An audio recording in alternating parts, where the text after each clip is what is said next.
Now I would like to invite Isabel Mais. I don't know if I said correctly your name. Yes, thank you. Representing the European Commission. About she will talk about opportunities, financial opportunities for Latin America. Isabel, when you're ready. Yes. Yes. Okay, well, hello everyone. I wanted to say good evening, but it's not the evening for you, sorry. So, welcome everyone.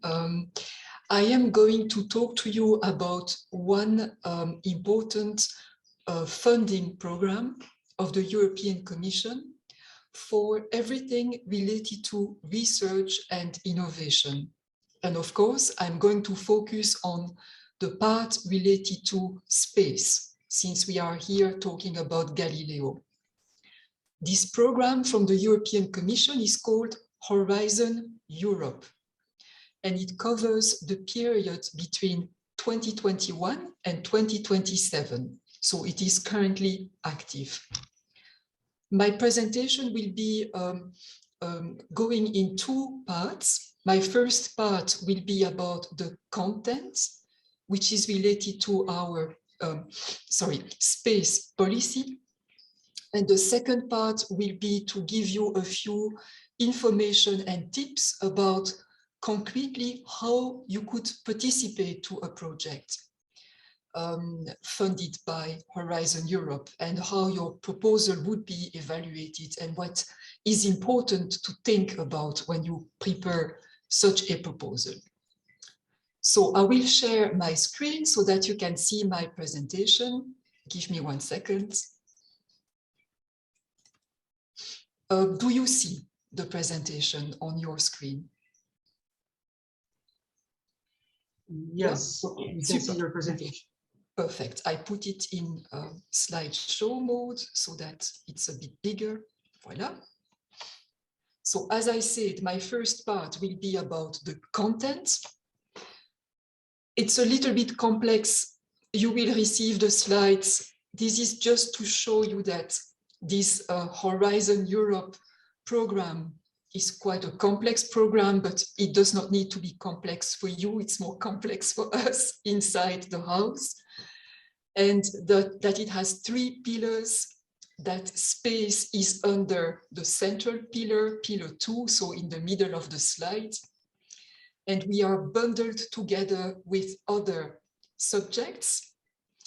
Again, it is internal kitchen. I think what is the most important for you to know is that for the period between 2021 and 2027, space, research and innovation under that program will have a budget, has a budget of about 1.75 billion euros. So 1,750 million euros. It's the same, of course, but for 7 years. So it is split between the different. Isabel? Yes? Excuse me. I think Zoom is above your presentation. Could you please minimize? I'm sorry. Zoom.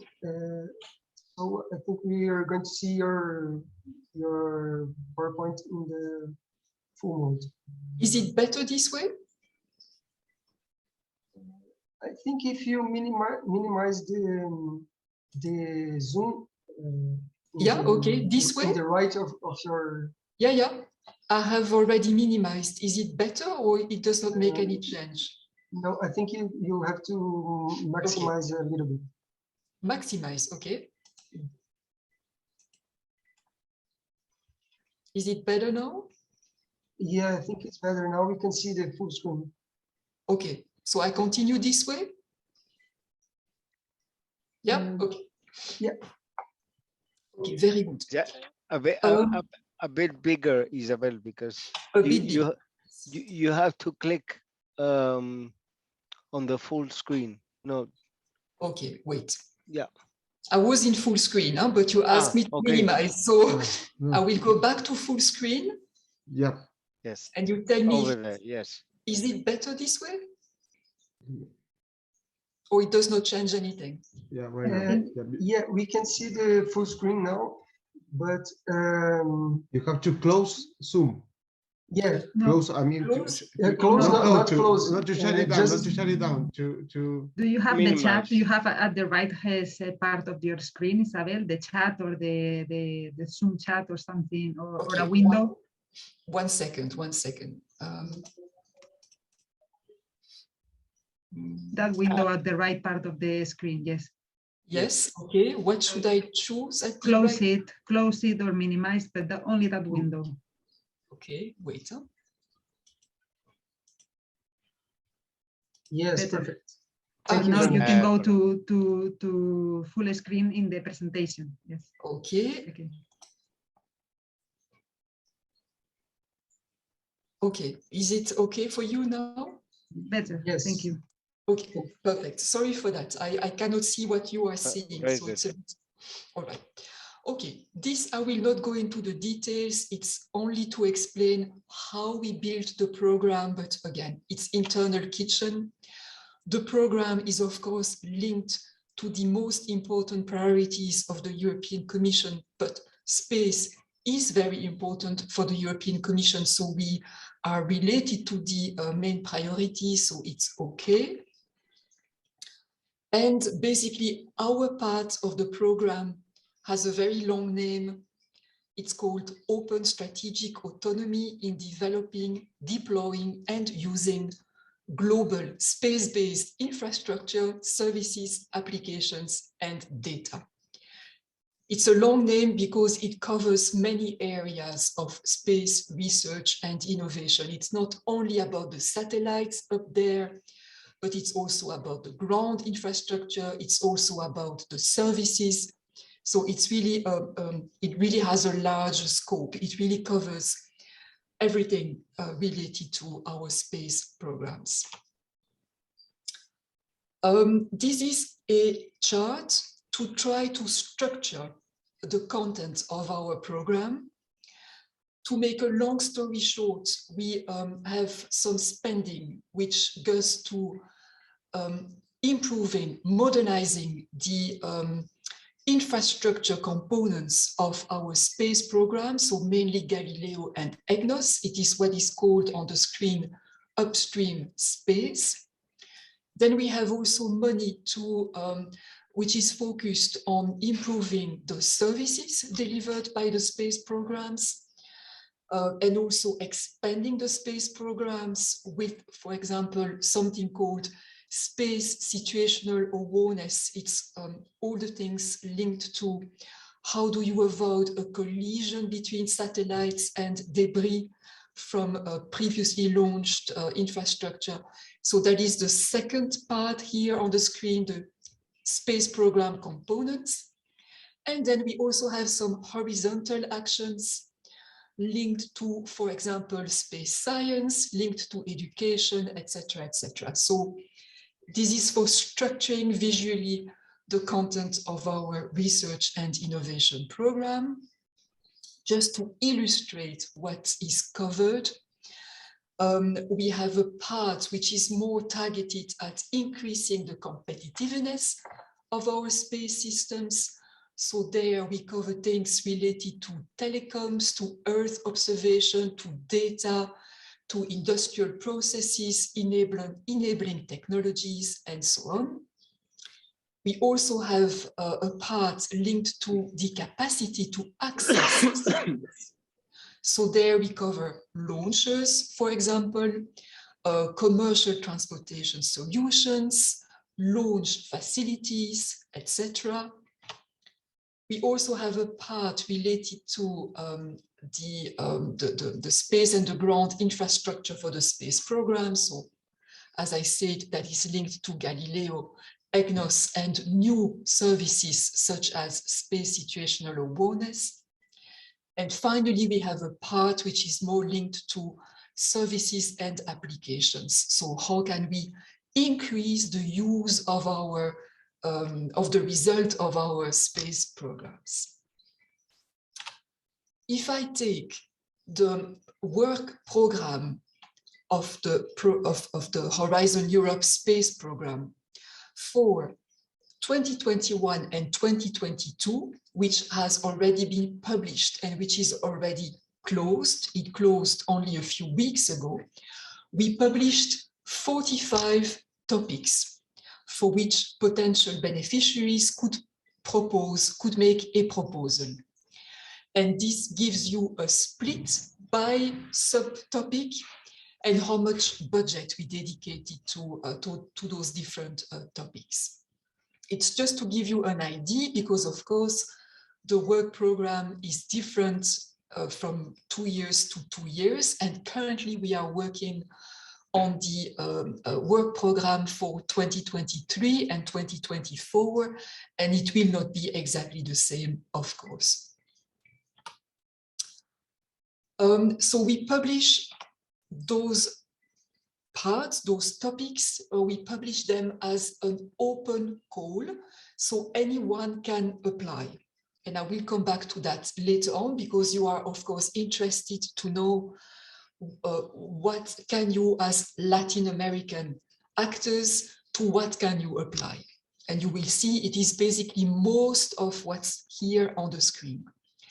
But there is another part of our research and innovation program for space, which basically no one can apply to, because we work, we delegate it to institutions, especially the European Space Agency or our agency for the space program called EUSPA, because they have a special knowledge, we have a special agreement with them. And instead of opening the topics for competition, we already choose beforehand that we want to work with them as preferred partners. So you do not need to worry about it. It's just to explain that a part of the budget is going this way to pre-identified partners, and therefore is not available as an open call for proposal.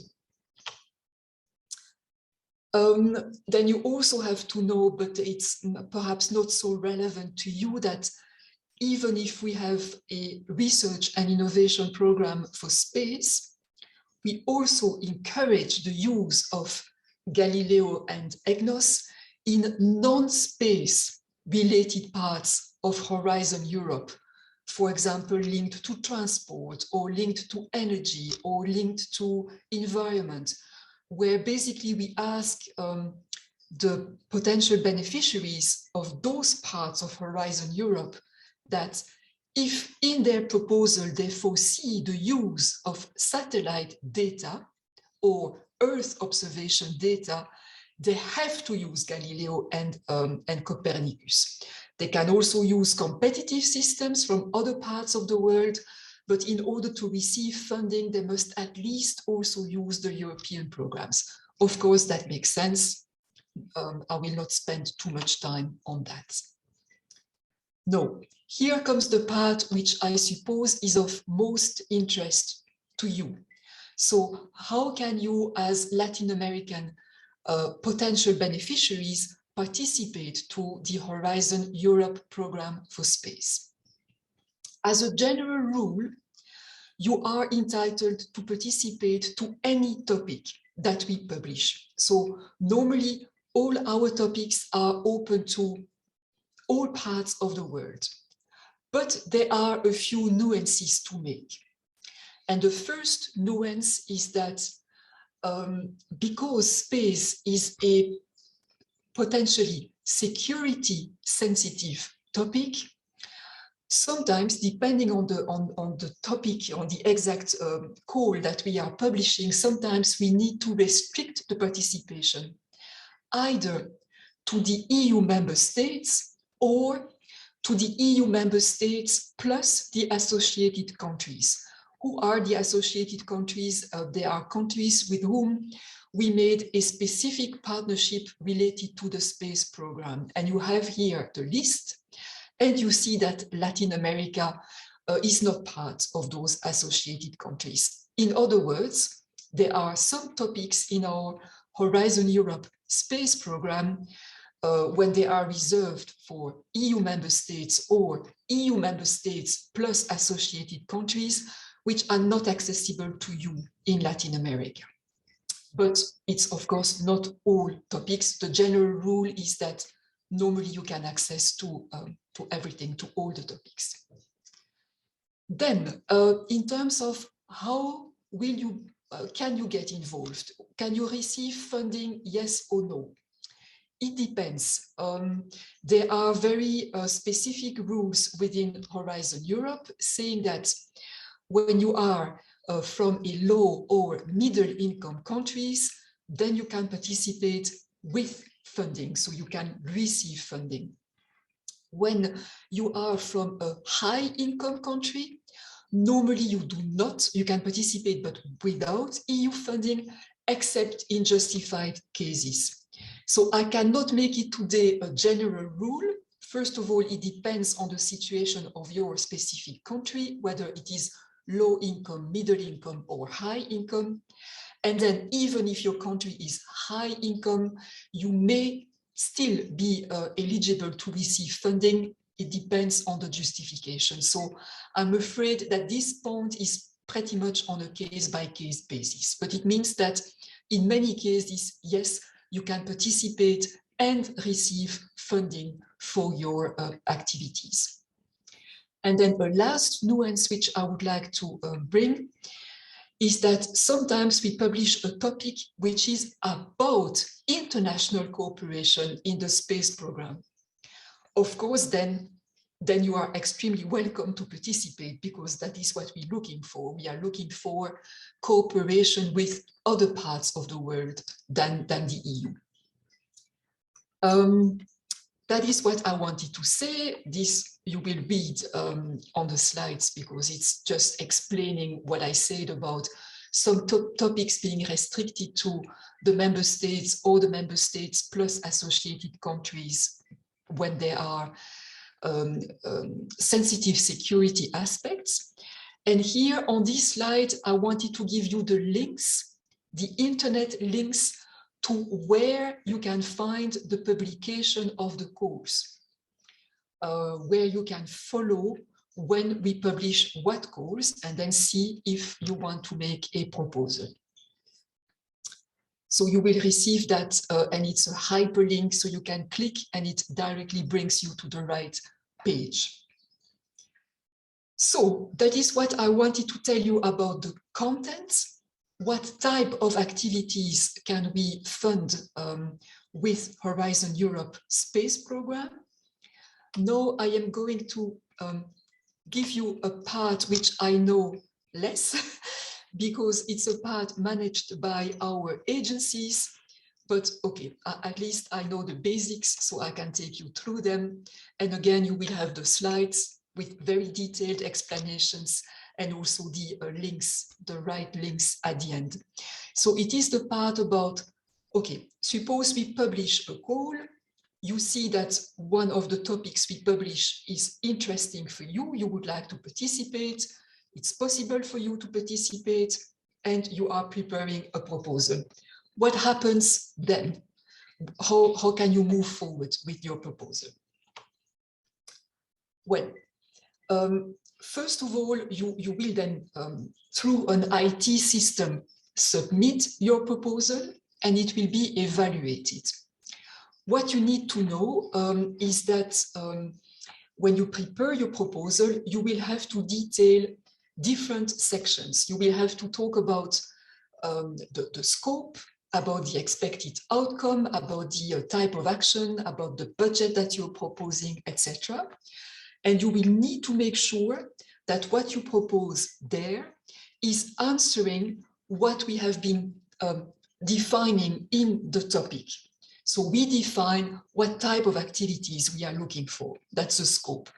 What type of outcome we would like the project to deliver. That's the expected outcome.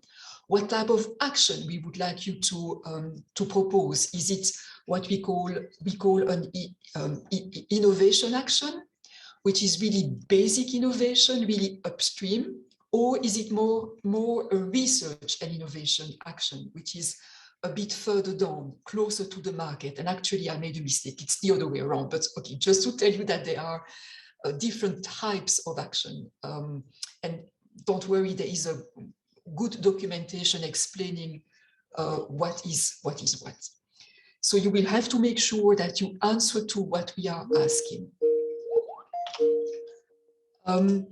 Then you will also need to make sure that your proposal is meeting our guidelines on certain areas. And one of the guidelines, very important, is that with Horizon Europe Space Program, we want to focus only on civil aspects, not defense aspects. Defense with the European Commission is covered by another program, which is called the European Defense Fund. And we don't mix. So nothing in the proposal must be defense related. It can only be civilian related. And then you have other restrictions, but normally they should not be relevant in space, but like nothing can be included which aims at cloning of human or at changing the genes of human beings, etc., etc. Okay, it makes sense, but nevertheless, you have to be careful not to include things which may not be included. Then something is wrong. I can, voilà. Moving my slides. So when you have prepared your proposal, we receive it. Then it goes through an evaluation process with external experts. Then those experts come together and they try to reach a consensus on their view of your proposal. They make a proposal to the Commission. The Commission reviews it. It's a panel review. And then the Commission, together with the agency, makes a final selection of the projects which are selected or the ones which are not selected. We also check, of course, things like basic admissibility criteria. So, of course, the applications, the projects, they must be complete, they must be biddable, they must include a number of elements, including how the results of the project will be exploited and disseminated. They may not exceed a certain number of pages. It sounds very administrative. I'm very sorry for that, but it's very well explained in the documentation.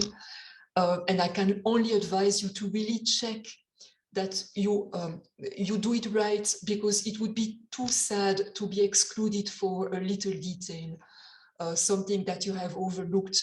It does not happen very often, but sometimes we have to exclude a proposal because it has not, it does not meet one of the basic criteria, which is a bit sad when the rest of the proposal is quite good, of course. Then probably you would like to know on the basis of which criteria will the proposal be evaluated. Basically, we have three main criteria, which are excellence, impact, and quality and efficiency of the implementation. Of course, you wonder, what does it mean? What's behind those categories? It depends a little bit on the type of actions. For research and innovation actions, as well as innovation actions, you have here on the screen and on the slide, I'm not going to go into the details today, what we mean by excellence, what we mean by impact, and what we mean by quality and efficiency of the implementation. And when you prepare your proposal, you should try to challenge yourself or ask somebody who is not directly involved in your team or in your company to try to judge your preparation based on those criteria to see whether you meet the criteria to a high enough extent. And we also sometimes have another type of action called coordination and support actions, CSAs, where we have a slightly different definition of those three criteria. So that's a little bit how the evaluation happens. We also, what is also important to know is that we check that the proposal not only meets a certain minimum total score, but also that it has a certain minimum score on each of the 3 criteria. So it's not like you can be very strong on 2 criteria and very lousy on the last one, then you will not pass, because you need to really have a minimum score on the 3 criteria. So it's not like one is compensating the other. You cannot just do a good job on 2 criteria and a very bad job on the last one. Now, you really have to make sure everything is well taken on board. And then the last point that I would like to draw your attention on is that in the general conditions, and it's all explained in the documentation, of course, we pay a lot of attention to certain dimensions, such as open science, such as gender balance, such as what we call the do no significant harm principle, which is linked to climate and environment. As I said before, that the proposals only include civil elements, nothing on defense or military elements. And of course, this is all to be checked. Also, artificial intelligence is another area that we have certain guidelines about. All these guidelines need to be taken into account as well here. Management of intellectual property rights is also quite important to look at. So I put for you here in the presentation, and it's also hyperlinks that you can click on, more information about this part of my presentation. So about how do you submit proposals, how are they evaluated, and where can you find all the detailed documentation to help you prepare your proposals. This ends my presentation, so I hope it was clear enough. So now you know that we have a research and innovation program for space. You know that it has quite a good budget for the period between 2021 and 2027. You know that we work with work programs usually for 2 years. For 2021 and 22, unfortunately, it's too late. But we are working on 2023 and 2024, and it should be published at the end of this year. So that is not too late. You will have the chance to participate to that work program and the following ones if you want to. You have all the links where the things will be published. Yes, and yeah, I'm always available if you have questions. If you need some guidance to take you through the process. At least you have had an introduction already through this presentation. I thank you very much for your attention, and I'm of course available for questions. Thanks a lot. Okay, thank you very much, Isabel. We have already some questions for you, but now we are going to listen to Mr. Wojtek Fort. I don't know if I said it right. He is representing the European Union Agency for the Space Program. Wojtek, when you want, when you're ready, you can start. Thank you very much for the introduction. I'm going to directly share my screen. I hope you can see it well. So I'm going to mainly complement the presentation from Isabel with specific opportunity in space applications that are on the table today and available to you. So as said, my name is Wojtek Forst, and I'm coming from European Union Agency for the Space Program. The abbreviation of that is EUSPA. So you saw that there are many topics in this RNI program, Horizon Europe. And Wojtek? Yes? I'm sorry, I think we are seeing your presentation in the edition mode. Can you please? I put it full screen. I will try to maybe change the sharing. Let me see. Okay.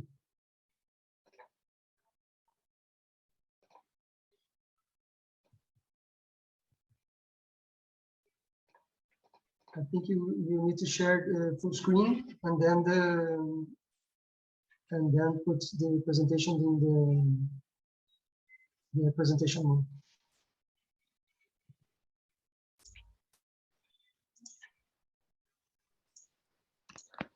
Sorry, I lost the audio now. Can you see my slide correctly now?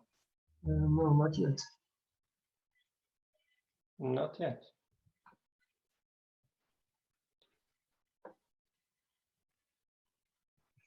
So we'll try to share again then. Maybe I will try to share the screen, the whole screen.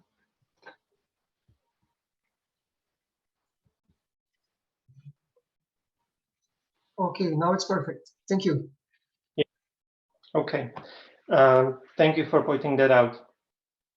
So out of the many calls and topics, I would like to complement the presentation of Isabel with highlighting the 6 topics which you can see on the screen from call for 2022. Because this call is for space applications, so covering the mainly, of course, Galileo, but then also Copernicus and GovSatcom, which is covering the governmental satellite communication. This call will open in October of this year, and the deadline for submissions will be in February 2023. You can see that each of the topic has a little bit different type of action. This is detail which is also influencing the funding rate. In general, there are 3 actions or 3 types of actions that we have. One is innovation action. In general, there the proposals are expected to produce plans and arrangements or designs for new or improved products or services. Then the action for research and innovation is there. The projects are expected to establish new knowledge or to explore the feasibility of new technology or product. And then the last one is the pre-commercial procurement action, which is focusing on the public bodies and is trying to bring them as the first customer. You can see that the funding rate for the innovation actions is 70% for the profit entities. Otherwise, in all the other actions, which is the pre-commercial procurement and research and innovation, the funding rate is 100%. It might sound complicated, but the type of action is not so important for you at the end. I just wanted to highlight that this is also influencing the funding rate. So you can see that there are 6 topics where the first one is focusing on Galileo and EGNOS. Then we have 2 which are mainly for Copernicus. One for Galileo and Copernicus focusing on public procurement. And then one topic which will be very important is the cooperation with international partners, and one on governmental and satellite communication. So now I would like to go through detail of these topics, but mainly I would like to highlight the one for the designing space-based downstream applications with international partners, because I see that this would be a big opportunity for you. And secondly, also the first topic on the applications for smart mobility. So let's go ahead and let's take a look on the first topic within this call. So the name is EGNSS Applications for Smart Mobility. This abbreviation of EGNSS stands for the European Global Navigation Satellite Systems, and by that we mean Galileo and EGNOS. So for you to simplify, you can simply imagine that this is for Galileo mainly. And here we're looking for the development of applications which are close to the market and are using the Galileo in transport and mobility services. And we'll come up with a demonstration within the lifetime of the project. Proposals may be submitted in any of the transport areas or multi-mode approach, such as aviation, maritime, rail, and road. Of course, on the slide, I don't have here the full text, which is coming from the work program. So all the topics are described in details in the work program, which is also linked in the slide. And there you can see the full text and also the market segments where this topic is targeted. Here it's a more, let's say, a summarization. In this topic, there is indicative foreseen budget 9.5 million euro, and it is innovation action. And it is focusing, as said, mainly on Galileo and EGNOS. The second topic is pre-commercial procurement. There, the foreseen budget is 4.2 million euro. And there we're looking for applications that are bringing the public sector as the Galileo or Copernicus user. So that means that the public body can come with the proposal of the project, and within the project run a tender within which can ask as a buyer group to companies to develop a certain solution based on Galileo or Copernicus. So the proposal should focus on clearly identified needs and demonstrate the sustainable solution beyond the lifespan of the project. The list of applications is not really limited. This is kept open, but I put here on the slide a few areas where we see that these examples are really good examples, or areas where we see a lot of opportunities for public bodies to submit the proposals.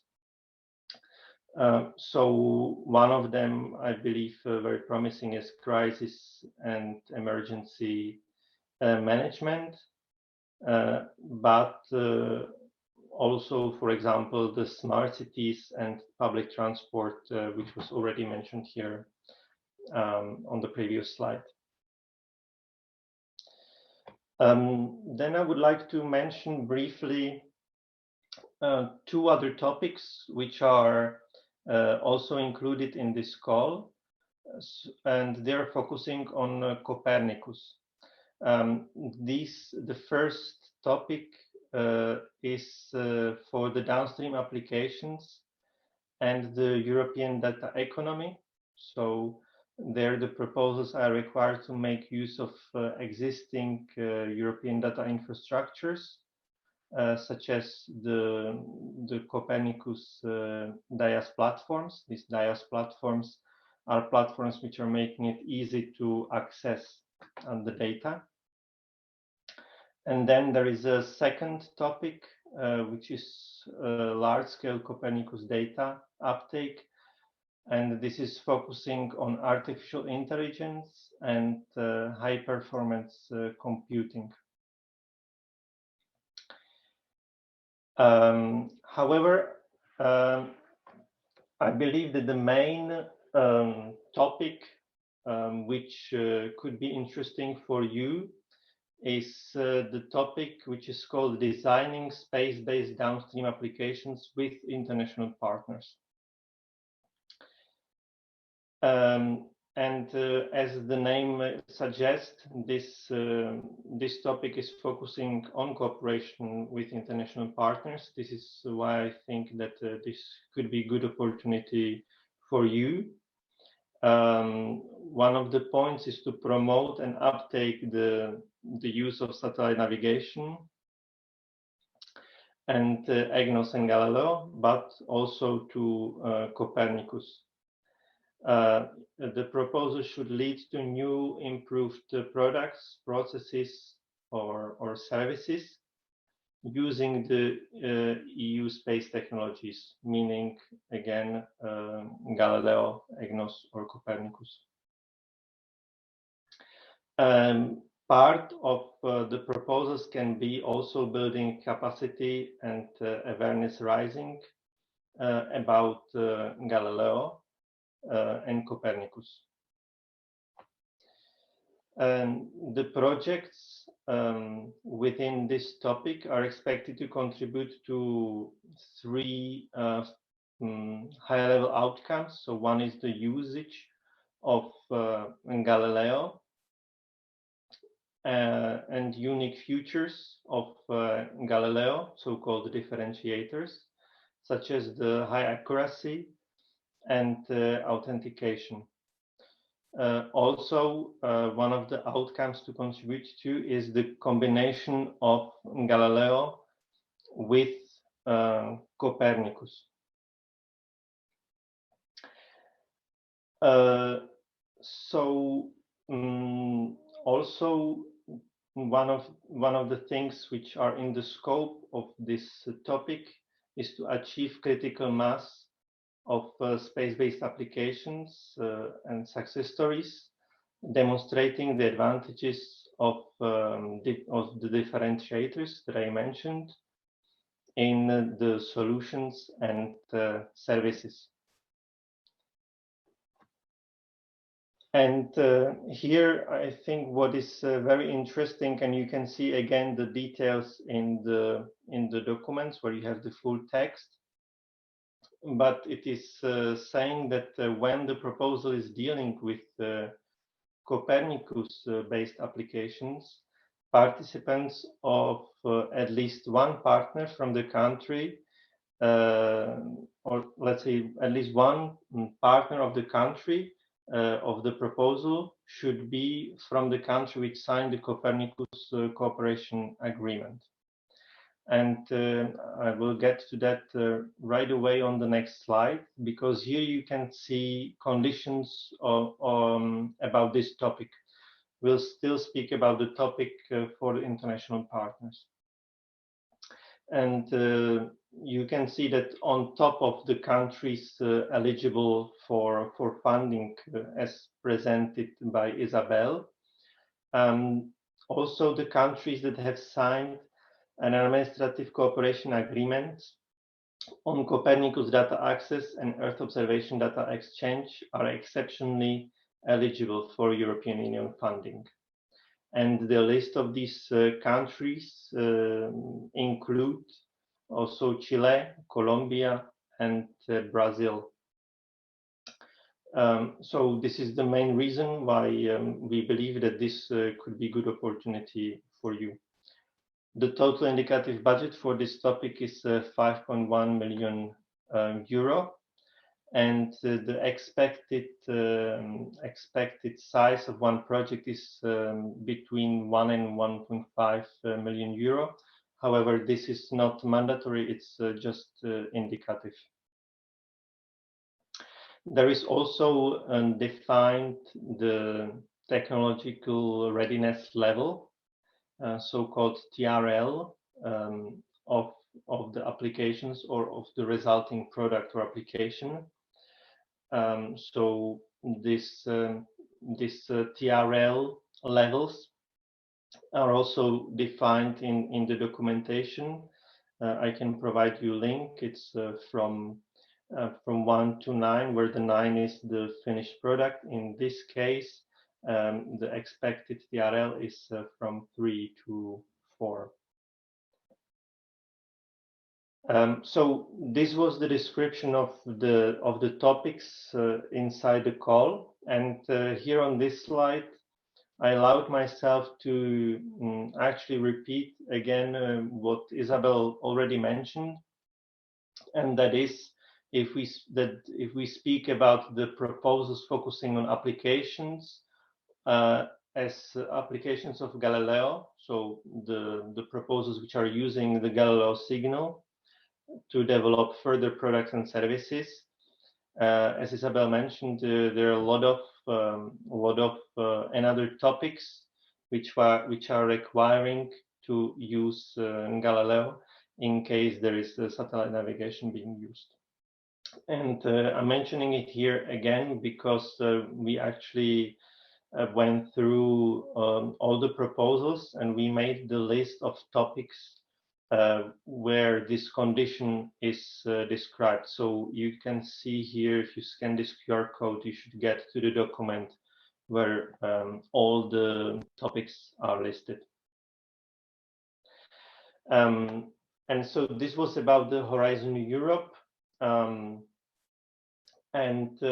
of course, I would like to give you some examples or statistics about the projects that applied before you. But for Horizon Europe, we don't have the projects running yet. So I can show you some data and examples from the previous program, which was called Horizon 2020 and was running for the previous 7 years. Because specifically there were 5 calls for excuse me, for the usage of Galileo, for Galileo applications. And what I would like to highlight on this data, that the average success rate was 22%. So actually each 5th application was selected for funding or even more. If you're interested, within Horizon 2020, there were 81 projects selected. Some of them are still running from the last calls. And these projects, of course, are generating some results. So you can see it's interesting, for example, that there are already 16 patents or more than 70 products. So we're also proud about the results of the projects. But when we speak about the projects, I think it's also good to give you example how could the project look like, and what does it mean. So for this reason, I have here example of one project called Ampere. The longer name is Asset Mapping Platform for Emerging Countries Electrification. And this project is aiming to develop a solution with a semi-automated drone with various sensors, cameras, laser, to map the electrification networks, the electric power networks, and connect it with the cloud platform, which is working as the geographical information system. And by that, with all this data to support the decision making of the actors collecting the information, to plan electrical network maintenance and also the upgrade. So in Horizon Europe, there are usually consortia of organizations. That means there are usually more partners together working on one proposal. So in this case, you can see that there are around 7 partners working on this project, and one of them is actually the university from the Dominican Republic, where the consortium is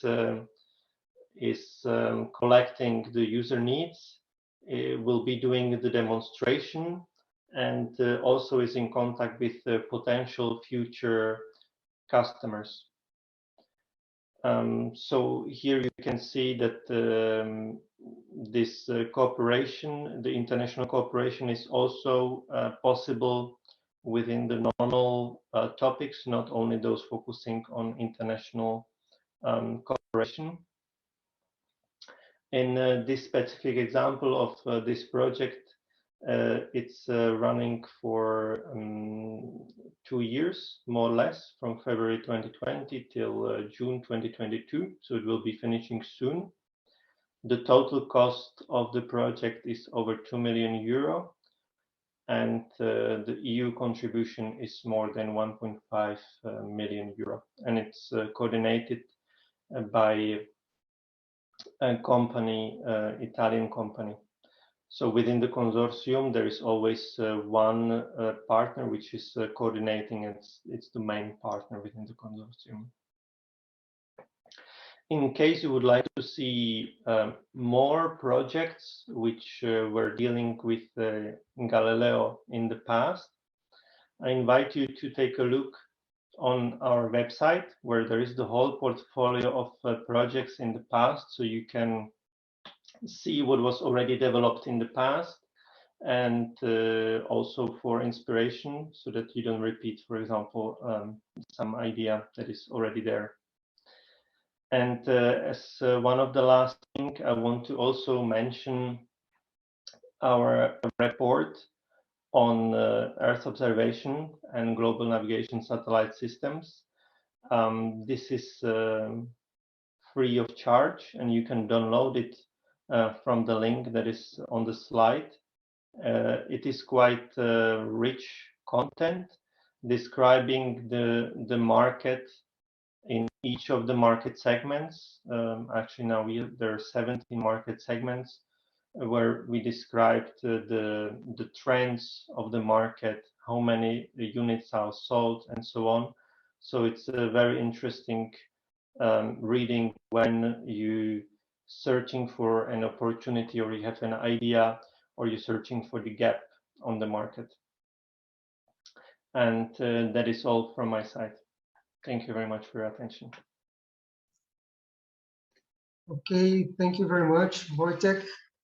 Now we have the Q&A session. We don't have much time, but we'll try to make some questions here. Wojtek, there's a question for you from Francisco. The GNSS applications for smart mobility include drones? They include the use of drones? Yes, this is a good question. I believe that they do include drones, but to confirm that, I would need to go inside the document to see if it's mentioned, because what will matter at the end when you're writing the proposals, it will be always evaluated against what is written in the work program. But when we speak about aviation and mobility, their drones are playing important roles. So I believe that yes, this applies also to drones, because aviation is also mentioned there as one of the main areas. And meanwhile, I found that yes, the drones operations are mentioned in the document. Okay, thank you very much. Now we have lots of questions for Isabel. First one is, could you please indicate the names of the countries in Latin America that could participate in EU and European Union funding? Yes. Not all the countries, but well, some of them. I do not have to make a list, so it's quite simple. I answered in the chat. In fact, all Latin American countries may participate, but whether or not beneficiaries in a Latin American country can receive funding depends on the level of income of the country. Low income, middle income, no problem. High income, normally not, but there can be exceptions depending on the circumstances. So for those high income countries, it's a bit on a case-by-case basis. Who is a low, middle, and high income country? I do not know by heart, but it is also in the documentation of our program. Okay, thank you very much. Now a question from Danielle Ludwig. Is it possible for a partner working under the Copernicus Agreement, Chile, Colombia, and Brazil, apply for a EGNSS topic? Yes, it does not. It's not because the partner is working on Copernicus that it would not be eligible to participate to a Galileo topic. If the proposal is convincing, that there is no, it's not a contradiction. It's not a reason not to be allowed to participate. Okay, thanks. Another question, which types of companies and institutions are eligible for funding under the Horizon program? Private companies, universities? To my knowledge, and I hope I'm not saying a mistake because I have not been in the area for a long time, but it's any type of entity. It can be a private company, it can be a public entity, it can be an NGO, it can be a groupment of academia, any entity. Okay, thank you. And now a question from Antonio Serrano. On the other hand, is it possible for a country not working under the Copernicus Agreement, Mexico, Central America, apply for an EGNSS topic? Okay. Yes, yes, of course. There is no relation. It's not because you are or you are not working under a Copernicus agreement that you would be allowed or not allowed to participate. We do not have such a condition. Again, it's really open. It's really the proposal which is judged, not evaluated. It's not the nature of the participants. Okay, thank you. Now a question from Juan. He asks if it's possible to present proposals together with companies from European Union. Yes. And how can companies from Latin America find European partners? Yes, it's a very good question. Yes, yes, of course, you can associate yourself with European companies. And in fact, I forgot to mention an important point, which is that normally the proposal cannot come from only one entity. If I'm not mistaken, there must be at least 3 entities. I need to check that, but alone is for sure not possible. It has to be, sorry, a cooperation. Now, how to find a potential partners? There is a place on our portal, so one of the links that that is in my presentation, which is dedicated to helping find a partner. So you can post there who you are in terms of entity, what type of partner you are looking for, and you may get an answer. I say may because I do not know whether it's very successful or used a lot, but it's certainly one of the possible ways.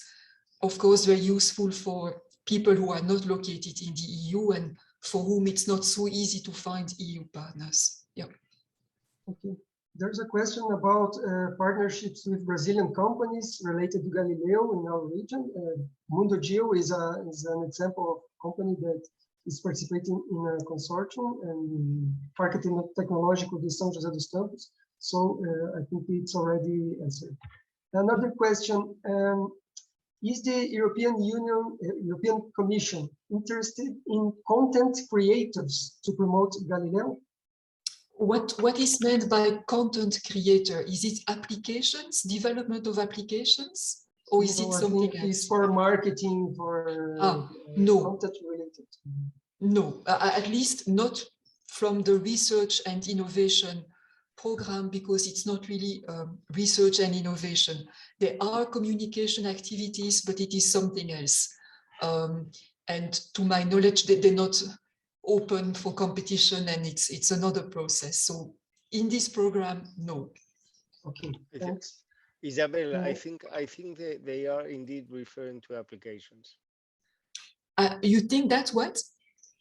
They are indeed referring to applications.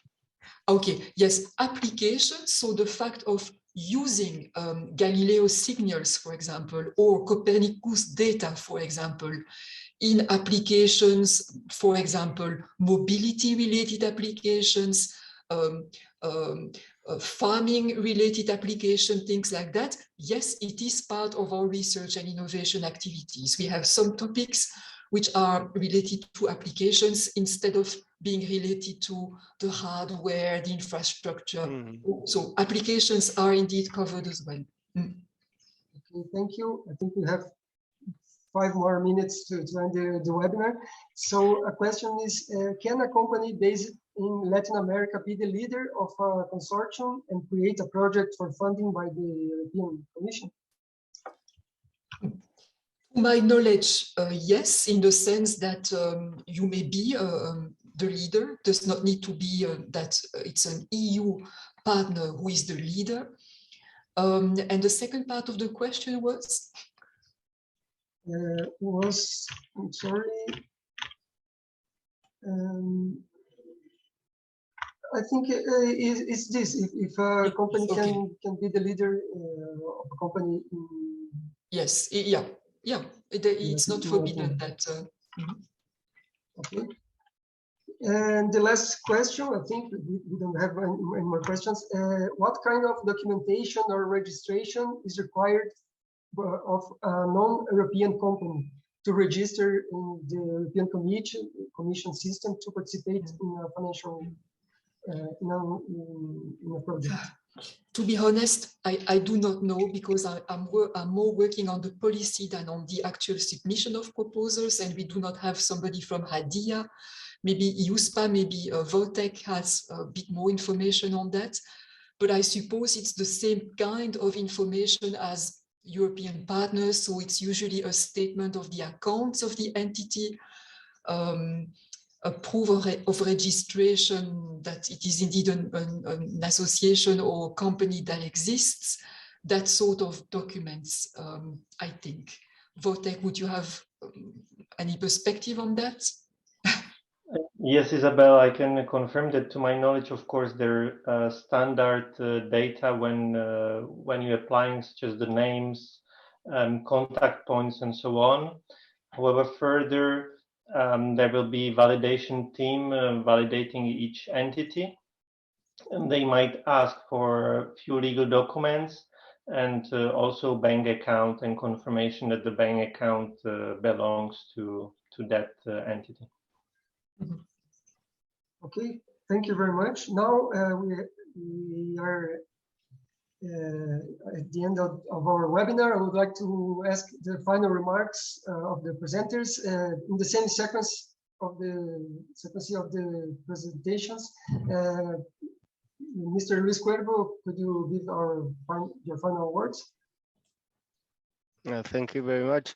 I think it's been very, very interesting, because you know, it's opened new inroads to Latin American stakeholders for you know, the submission of proposals for projects in this particular area. And I thank you very, very much, both to to the very, very clear exposés by our colleagues and to the entire team. Thank you.